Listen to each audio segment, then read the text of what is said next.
حكاية القاضي ثعلب. كان في نورس باني بيته على شاطئ البحر، بيت على شكل كهف جميل، عايش يصطاد وياكل.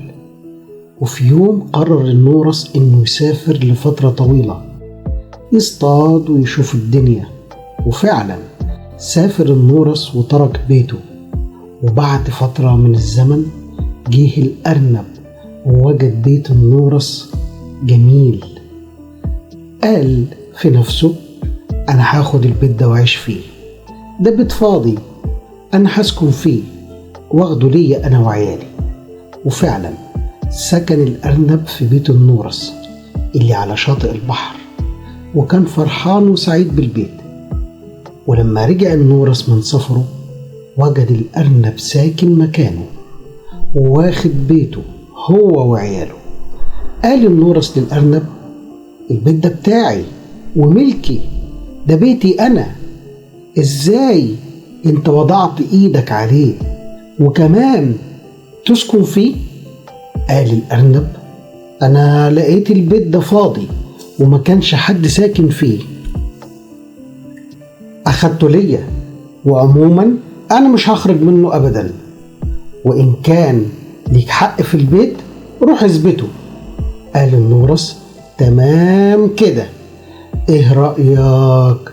أنا بقى مش هسكت، وفي ثعلب ابن حلال مصفي ساكن على شاطئ البحر، أيوة شاطئ البحر القريب، نحكمه ما بيننا، ترضى بحكمه؟ قال الأرنب: وماله، أنا موافق إن الثعلب يحكم ما بيننا وحرضى بالحكم اللي يقول عليه، يلا بينا. وفعلا كان ساكن على شاطئ البحر ثعلب بيصلي ويصوم وبيحكم ويقضي ما بين الحيوانات والطيور. راح النورس والأرنب للثعلب على شاطئ البحر. قال النورس للثعلب: أنا والأرنب جايين لك عشان تحكم وتقضي ما بيننا، واحنا عارفينك ثعلب زاهد ومطلع وبتحب الحق وبتكره الباطل. قال الأرنب: يا حضرة الثعلب، النورس ده بيدعي إن أنا خدت بيته في غيابه. وهنا قال الثعلب: قبل أي شيء لازم الأول أصلي وأدعي إن نحكم بينكم بالحق. ولما خلص الثعلب الصلاة والدعاء قال: إيه مشكلتكم؟ ولما اتكلم النورس قطعه الثعلب وقال له: معلش، انت عارف ان انا سني كبير ووداني مش بتسمع كويس، ممكن تقربوا مني انتوا الاتنين عشان اسمعكم كويس.